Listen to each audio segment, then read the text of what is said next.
Hey welcome back. I am Dharmendra sir from DS English doctor Mukherjee Delhi. आज एक अहम मुद्दा लेकर के आपके सामने में आया हूं कि आखिर हिंदी मीडियम के जो स्टूडेंट्स हैं उनका सिलेक्शन यूपीएससी में क्यों नहीं हो रहा है। वजह क्या है, आज आपको खास वजह पे चर्चा करूंगा जिससे पता चलेगा और एक प्रॉपर एडवाइस भी दूंगा कि आपको क्या करना चाहिए।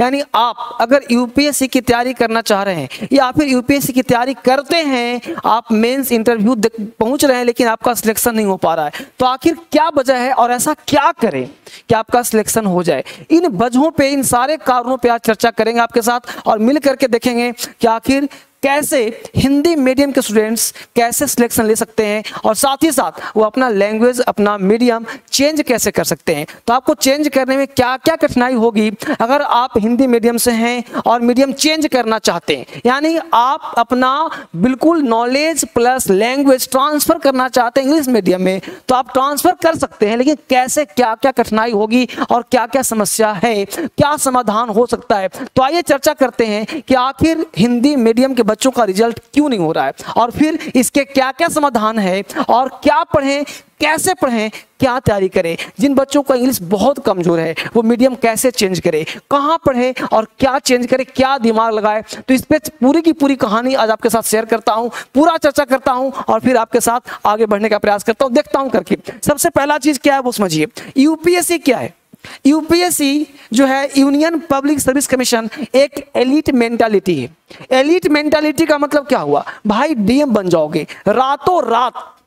आपका जो सोचने का तरीका है और आपका जो सोशल स्टेटस है, सोशल स्टेटस का मतलब हो गया सामाजिक वैल्यू, यानी अचानक एक रात में आप गरीब से अमीर बन जाते हो, एक रात में करोड़पति बन जाते हो। यानी एक रात के अंदर आज रिजल्ट आया करोड़पति, जिसका नहीं आया खाकपति। कहने का सेंस है कि उसका मेंटालिटी जो है एलिट है। यानी यूपीएससी की तैयारी कर रहे हो तो एलिट मेंटालिटी सोच के पढ़ना पड़ेगा और जो लोग एलिट मेंटालिटी के हैं उनको इंग्लिश आना चाहिए।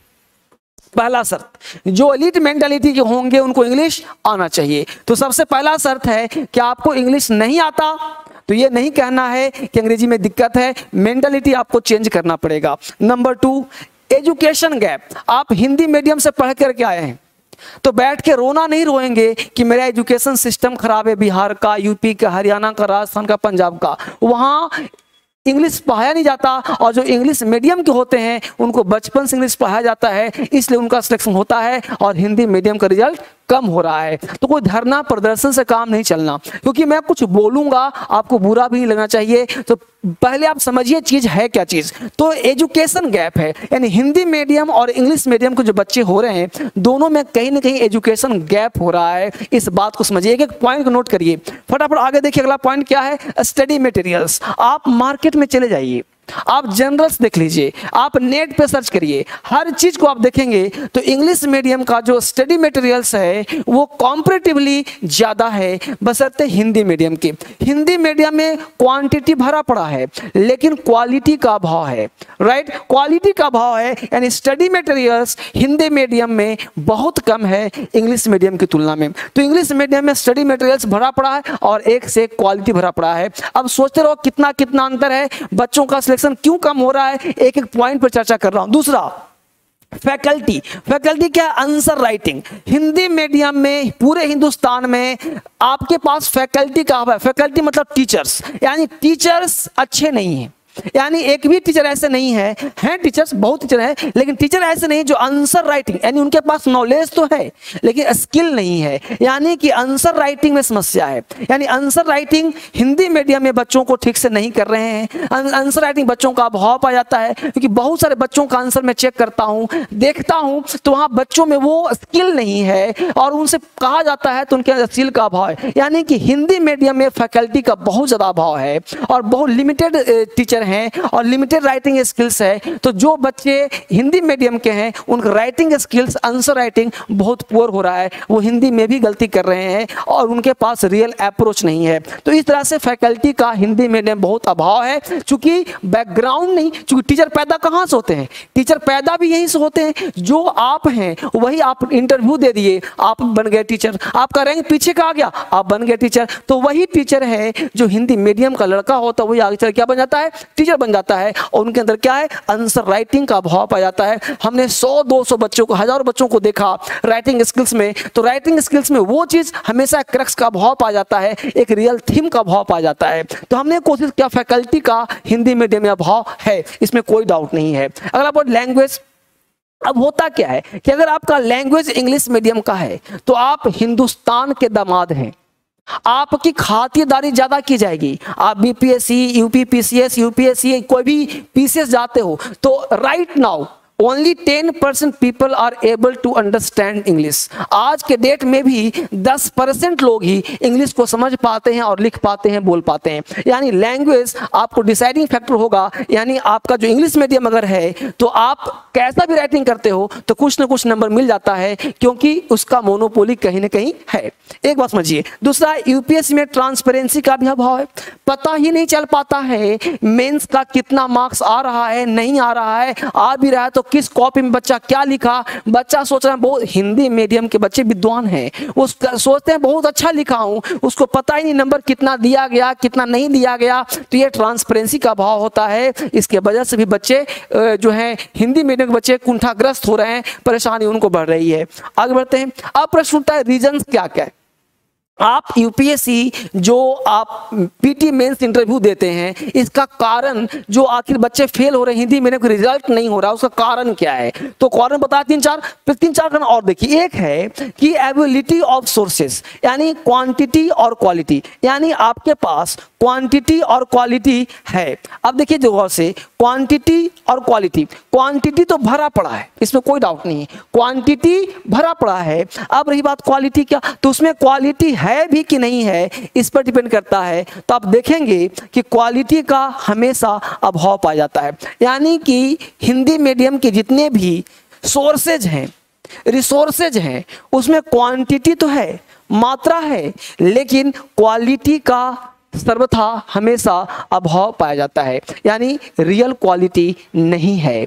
तो अब आप सीखेंगे कि आपके पास जो सोर्स अवेलेबल है, क्या उसमें क्वालिटी है या कूड़ा कचरा डला हुआ है, इस पर बेस होता है। दूसरा है बेंचमार्क। आप देखोगे कि टॉपर्स आंसर कॉपी, हमेशा जो टॉपर्स होते हैं, जितने भी मैं पिछले 5-10 साल से देख रहा हूं कि जितने भी टॉपर्स हुए हैं, सारे टॉपर्स इंग्लिश मीडियम के ही हो रहे हैं। तो टॉपर्स इंग्लिश मीडियम के हैं, हिंदी मीडियम के टॉपर्स 1 रैंक तो आज तक आया ही नहीं है। तो आप देखोगे कि जितने भी टॉपर्स के आंसर, अब होता क्या है, हिंदी मीडियम का रैंक है 2225, 275, 304, 605। तो जो हिंदी मीडियम का बच्चा है ना, वो उसी का कॉपी चेक करता है, तो उसका रैंक तो ऑलरेडी पीछे है, राइट। और आप फॉलो कर रहे हो उसी को, तो पीछे को फॉलो कर रहे हो तो और पीछे हो जाओगे।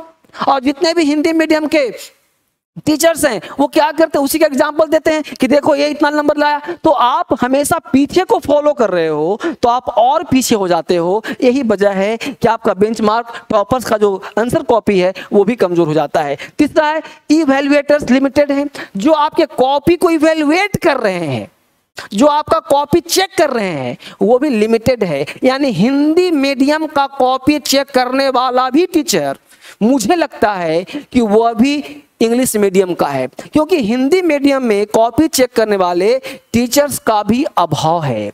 यानी कोचिंग के साथ साथ यूपीएससी बेंच में भी हिंदी मीडियम के बच्चों को कॉपी चेक करने वालों का अभाव है, क्योंकि उनका मेंटालिटी एलीट है। तो इसलिए वो कॉपी क्या हुआ, इवैल्यूएटर क्या है, लिमिटेड है। चाहे वो कोचिंग की बात करो, चाहे यूपीएससी की बात करो, तो दोनों जगह पे लिमिटेड हैं, कॉपी चेक सही से नहीं हो पा रहा। हिंदी मीडियम के बच्चों का राइटिंग स्किल्स नहीं हो रहा है, भेड़ की तरह कोचिंग में जा रहे हैं, लेकिन वो इंग्लिश इंप्रूव नहीं कर रहे हैं। दूसरी बात डिस्क्रिमिनेशन। अगर आप लोग ये बोलते हैं, हिंदी मीडियम बच्चा बोलता है ए भाई बड़ा भेदभाव हो रहा है, धरना देते हैं, भाई ध्यान दो, धरना प्रदर्शन नहीं होगा जिसको आप चेंज नहीं कर सकते। जैसे आप यूपीएससी ऑटोनोमस बॉडी है, उसको आप चेंज नहीं कर सकते, किसी की चीज को चेंज नहीं कर सकते, आपको खुद को बदलना पड़ेगा। यानी आपके अंदर जो ये सोच है कि डिस्क्रिमिनेशन है, तो नहीं, आप जो चीज सुधार कर सकते हो, अपने आप को चेंज कर सकते हो। अरे इंग्लिश चेंज करना है, कितना टाइम लगेगा? आप इंग्लिश चेंज करना है, कितना टाइम लगेगा? मुश्किल से आप 4 महीने में, 6 महीने में, 8 महीने में आप अपने मीडियम को चेंज कर सकते हो। कोई जरूरी नहीं कि इंग्लिश बोलना है, आपको राइटिंग स्किल्स आ जाएगा। टोटल फैक्टर मेंस का होता है, बताऊंगा आगे। डिस्क्रिमिनेशन, मैं इस पे सलाह नहीं था कि डिस्क्रिमिनेशन नहीं, मेरे हिसाब से भेदभाव यूपीएससी नहीं करती है, वो हमेशा डिमांड करती है आपका राइटिंग स्किल्स कैसा है, आप में क्वालिटी कैसा है, मेरे हिसाब से। बाकी आपको क्या लगता है आप देखेंगे। दूसरा हमने कहा व्हाट टू डू नाउ, अभी क्या करना चाहिए हमको। तो क्या करना चाहिए वो ध्यान दीजिए, कंट्रोल द कंट्रोलेबल, यानी जिसको आप कंट्रोल कर सकते हो उसी को कंट्रोल करो। आप सिस्टम को कंट्रोल नहीं कर सकते, आप कोचिंग को कंट्रोल नहीं कर सकते। यू शुड कंट्रोल योरसेल्फ, आप खुद को कंट्रोल कर सकते हैं, आप अपनी राइटिंग स्किल्स इंप्रूव कर सकते हैं, आप अपने मीडियम को चेंज कर सकते हैं। आप हिंदी मीडियम के हैं तो आप इंग्लिश मीडियम बदल सकते हैं, आपको किसी ने रोका नहीं, आप अपने आप को बदल सकते हैं। लेकिन कौन वो स्टूडेंट है जो अपना मीडियम बदल सकता है, उसके लिए सलाह। वापिस आइए, अब उसकी सलाह क्या है, तो सबसे पहले जानिए, उसको बताऊंगा कि कौन कर सकता है। पहला चीज, प्रीलिम्स आपका क्वालिफाइंग, प्रीलिम्स क्वालिफाइंग है, यानी पीटी जो देते हो, पीटी मेंस इंटरव्यू, तो पीटी आपका क्वालिफाइंग है। उसके लिए आप तैयारी जबरदस्त करिए, क्योंकि पीटी निकलेगा तभी मेंस निकलेगा। हमने हजारों बच्चों को देखा है बेटा, पीटी ही नहीं होता उसका तो मेंस क्या होगा, पीटी ही नहीं होता तो मेंस क्या होगा, यानी पीटी ही समस्या का जड़ होता है। तो सबसे पहले जितने भी हिंदी मीडियम के स्टूडेंट्स हैं, मैं सलाह दूंगा सबसे पहले आप पीटी इंप्रूव करने का प्रयास करें, यानी कि आपका प्रीलिम्स क्वालिफाइंग है, नंबर जुड़ता नहीं है, इसलिए इसकी तैयारी जबरदस्त करिए। दूसरा, मेंस मार्क्स डिसाइडिंग फैक्टर है, यानी आपके किस्मत का फैसला, आपके डीएम बनने का फैसला मेंस करता है, यानी मेंस जो है डिसाइडिंग फैक्टर है, यही डिसाइड कर देगा कि आपका सिलेक्शन होगा या नहीं होगा। दूसरा, पर्सनालिटी टेस्ट, जिसको इंटरव्यू कहते हैं। इंटरव्यू आप हिंदी में दें, अंग्रेजी में दें, इससे कोई मैटर नहीं करता। आपका इंटरव्यू में नंबर, हमने बहुतों को देखा है 100, 125, 130 में भी वो बच्चा टॉपर बन रहा है, और 200 नंबर लाने वाले भी फेल हो रहे हैं। तो मुद्दा यह है कि आपका पर्सनालिटी टेस्ट कैसा है, इस पर आपका पर्सनालिटी इंप्रूव करके आप नंबर अच्छे ला सकते हैं। आगे देखिए, एम, तो आपके लक्ष्य क्या होना चाहिए, तो आपका लक्ष्य होना चाहिए मेन, यानी आपका डिसाइड पर क्या है, मेंस राइटिंग स्किल्स, तो इसी को फोकस करना है मेंस पे, यानी आपको टोटल फोकस राइटिंग स्किल्स पे करना है, यानी ऐसे पढ़ना है इंग्लिश को ताकि राइटिंग लिखना आपको आ जाए। आगे बात करते हैं आपके लिए सलाह, कैटेगरीज ऑफ एस्पिरेंट्स, यानी जितने भी एस्पिरेंट्स हैं वो क्या है भाई, तो आपका अगर उम्र, आपका अटेम्प्ट 1 और 2 बच रहा है, राइट, तो एज वाइज आप देख लो कि आपकी उम्र क्या हुई है, अपना उम्र देख लो, अपना एज देख लो, और अटेम्प्ट देख लो कितने बचे हुए हैं। अगर एक आध अटेम्प्ट बचा है, उम्र भी नहीं बच रहा, तो आप अपने एग्जिस्टिंग स्ट्रेंथ जो आप अभी हो, अगर हिंदी मीडियम हो तो उसी को सोचो ऐसा क्या करें, है ना। न्यू एक्सपेरिमेंट नॉट एडवाइजेबल, अगर आप 1-2 अटेम्प्ट बचा है तो मैं सलाह दूंगा कि आप नया एक्सपेरिमेंट ना करें, क्योंकि आप हिंदी मीडियम से हैं, 1 ही 2 अटेम्प्ट बचा हुआ है, तो आप अपने साथ 1-2 ऑप्शन और रख लें, थोड़ा सा सही तरीके से सोच करके अपने ऊपर दिमाग लगा के अपने दशा और दिशा को बदलने का प्रयास करें, और सब कुछ ईश्वर पे छोड़ के अपने किस्मत को आजमाने के लिए थोड़ा भरपूर एक प्रयास और किया जाए, तरीके से किया जाए, तभी आप, चूंकि 1-2 अटेम्प्ट बचा है और आप अपने मीडियम को चेंज करेंगे, क्या पता आपको इंग्लिश समझ में ना आए, या आप कर ना पाओ, या फिर थक जाओ, परेशान हो जाओ, तो आप अपना हिसाब चेक कर लो। 1-2 अटेम्प्ट है तो आप ये रिस्क ना लें, ये मेरा पर्सनल एडवाइस है। लेकिन अगर आपका 2-3 अटेम्प्ट बचा हुआ है, 2-3 प्रयास बचा है, उम्र आपका काफी बचा हुआ है, उम्र बचा हुआ आराम से, तो अब आप क्या करें कि राइटिंग स्किल्स डेवलप करें अंग्रेजी का। आप चेक करें कि आप अपने मन से 10 लाइन अंग्रेजी लिख सकते हैं, लिख सकते हैं। अगर लिख सकते हैं तो आराम से राइटिंग स्किल्स डेवलप करें। इंग्लिश का ग्रामर फैक्टर है, आप एलीट सर्विस ले रहे हैं, नौकरी ले रहे हैं डीएम बनने का, तो आप कोशिश करें कि आपका ग्रामर स्किल अच्छा होना चाहिए। कहाँ पे इज एम आर, कहाँ हैज एब, कहाँ एन लगेगा, उससे फोकस करें। तो आप घर बैठ के थोड़ा कोशिश लिखने का कोशिश करें कि भाई राइटिंग स्किल्स कैसे होगा, ग्रामेटिकली मिस्टेक ना हो, ठीक है। कमांड करें किस पर, स्मार्ट वे, एनसीईआरटी की किताब अंग्रेजी में पढ़ें, हिंदी को साइड करें, ठीक है। इंग्लिश प्लस हिंदी आप देखें पढ़ने का, आप क्या करिए, कि एनसीईआरटी किताब ले लो हिंदी में, वही ले लो अंग्रेजी में। अब देखो कि दोनों में तारतम्यता बन रही है।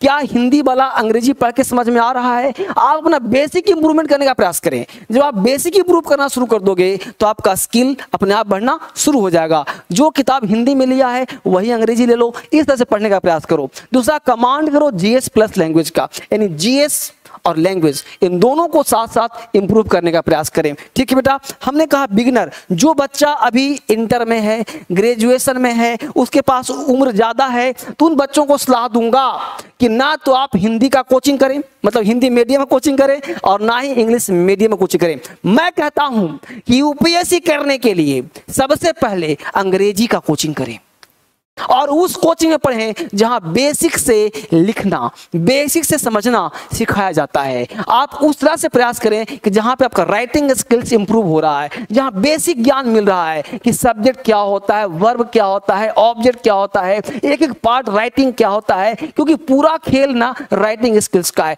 तो आप अपने राइटिंग स्किल्स को इंप्रूव करने का प्रयास करें, एनसीईआरटी को अंग्रेजी में पढ़ें, फिर आपका सिलेक्शन तय है। और मैं सलाह दूंगा कि अगर आपके पास उम्र है, एज है, तो आप अपने मीडियम को जरूर चेंज करें। सिलेक्शन का आधार यही है, दुनिया बदल रही है, आपको भी बदलना होगा। आप आईएएस बन सकते हैं बशर्ते आप अपना मीडियम चेंज कर लें। यही वक्त है सुधरने का, ना कि धरना देने का, बैठकर रोने का। आप रो नहीं सकते, बैठ कर धर नहीं सकते, आपके पास एक ही ऑप्शन है, आप अपने आप को बदल सकते हैं और बदल करके आप भी आईएएस बन सकते हैं। आपके अंदर वो क्षमता है कि आप कुछ भी कर सकते हैं। इंग्लिश तो बहुत छोटी चीज है, मीडियम चेंज करना छोटी चीज है, आप चाहो तो यूं मसल सकते हो। यानी इंग्लिश कोई बड़ी चीज नहीं है, क्योंकि बहुत बड़ा जॉब पा रहे हो। हिंदुस्तान का सबसे बड़ा नौकरी है आईएएस, तो डीएम बनोगे, एसपी बनोगे, बहुत सारे जॉब प्राप्त करोगे। इसमें बहुत तरह के जॉब होते हैं, वो प्राप्त करोगे। तो आप एलीट क्लास का जॉब पाना चाहते हो तो आपको अपने आप को एलीट बनाने का प्रयास करिए, लैंग्वेज चेंज करिए, और चेंज करके आप अपने आप को आई तरह देखिए और बनने का प्रयास करिए। कहीं भी कोई दिक्कत है, धर्मेंद्र सर आपको सलाह देने के लिए हमेशा तैयार होंगे। मैं यूपीएससी का एक सीरीज चला रहा हूं, यूपीएससी में कैसे तैयारी करें, कैसे बढ़ें, और यूपीएससी का क्या क्या पैटर्न होना चाहिए, उसके आधार पर मैं आपको पढ़ाने का प्रयास करूंगा। आप कंटिन्यू पढ़ने का प्रयास करें। मैं धर्मेंद्र सर हमेशा आपके साथ हूं, आगे बढ़ने के लिए, आगे पढ़ाने के लिए। Thank you very much. क्या आप इंग्लिश में कमजोर हैं, एग्जाम में अच्छे नंबर नहीं आते, अंग्रेजी में बात नहीं कर पाते, वोकैबुलरी की समस्या है? यदि हाँ, तो आपकी समस्याओं का समाधान लेकर आया है डीएसएल इंग्लिश।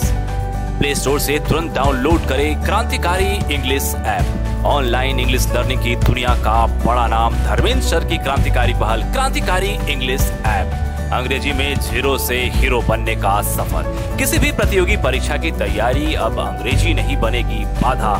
घर बैठे डीएसएल की सारी किताबें ऑनलाइन प्राप्त करें क्रांतिकारी इंग्लिश ऐप से।